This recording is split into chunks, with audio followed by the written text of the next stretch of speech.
Hi viewers, welcome to Return to Jesus channel. Failures, fears, disappointments, నిరీక్షణ మరి విఫలం అవ్వడము, మరి ఏది మన జీవితంలో సరిగా పని చేయకపోవడం, ఇలాంటి కొన్ని విషయాలు మన జీవితాల్లో మనల్ని కృంగతీస్తాయి. మరి మనకనే కాదు, మరి ప్రపంచంలో ఎవరు చూసుకున్నా కూడా దీని గుండా వెళ్ళని వ్యక్తులు అనే వాళ్ళు ఉండరు. అయితే మరి ప్రాబ్లం అనేది ఉండదా అని అంటే బైబిల్లో ఒక మాట ఉంటుంది, ఈ భూమి మీద మీకు శ్రమ అనేది ఉంటుంది, మీకు శ్రమ కలుగును.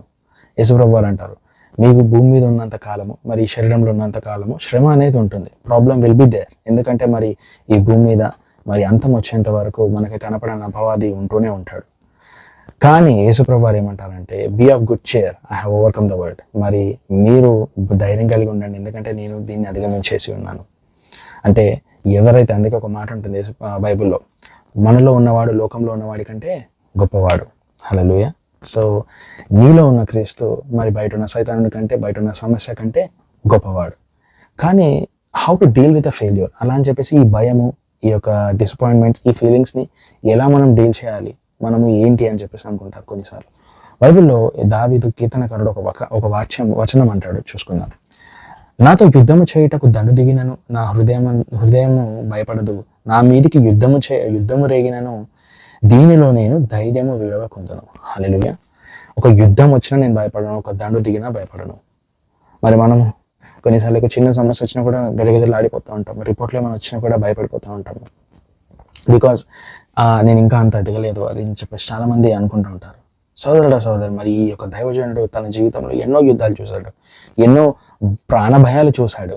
మరి అవన్నీ చూసిన తర్వాత మరి ఎంటైర్ హిజ్ లైఫ్ ఎక్స్పీరియన్స్లో ఒక్క స్టేట్మెంట్ చెప్తున్నాడు. ఏంటి అంటే, ఇవన్నిట్లో ఎందుకు అంత ధైర్యం వచ్చింది, ఎందుకు అంత మెచ్యూరిటీ వచ్చింది ఆయనకి అంటే, ఇవన్నిట్లో ఆయన ఒక్కటి కోరుకుంటున్నాడు దేవుని దగ్గర నుంచి. అదేంటి ఒకసారి చూద్దాం.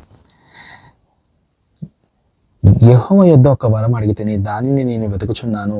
యెహోవా ప్రసన్నతను చూచుటకును, ఆయన ఆలయంలో ధ్యానించుటకును నా జీవితకాలం అంతయు నేను యెహోవా మందిరంలో నివసింపగోరుచున్నాను. హల్లెలూయా. So instead of seeking solution to his problems, he became overwhelmed with the presence of the Lord. He is seeking God.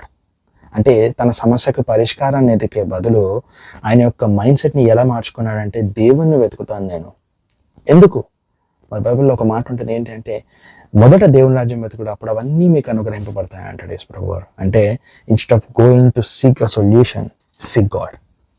నేను దీనికి పరిష్కారం వెతుకుతా అనే బదులు నేను దేవుని వెతుకుతా. నేను దీంట్లో ఉండే బదులు దీంట్లో ఉంటా, నేను దీని బదులు నేను దేవుని సన్నిధిని వెతుకుతాను అని ఎప్పుడైతే నీవు దేవుని కొరకు దేవుని వెంబడిస్తున్నావో, ఆయన వాక్యాన్ని వెంబడిస్తున్నావో, అప్పుడు అవన్నీ సమస్తము సమకూడి నీ మంచిగా జరుగుతాయంట. హల్లెలూయా. అప్పుడు అవన్నీ నిన్ను వెంబడిస్తాయంట. నువ్వు వెతికే సొల్యూషనే కానీ, నువ్వు వెతికే డబ్బు కానీ, ఆ జ్ఞానమే కానీ, మరి ఆ వ్యక్తే కానీ, ఏదైనా సరే నిన్ను వెంబడిస్తుండే. Hallelujah. So be filled with the presence of the Lord, be filled with his wisdom. మరి ఆయన యొక్క ఆత్మతో, ఆయన యొక్క జ్ఞానంతో నింపబడి మీరు దేవుని వెతుకువారుగా ఉండనట్లు యేసు నామములో ప్రార్థిస్తున్నాను. హల్లెలూయా.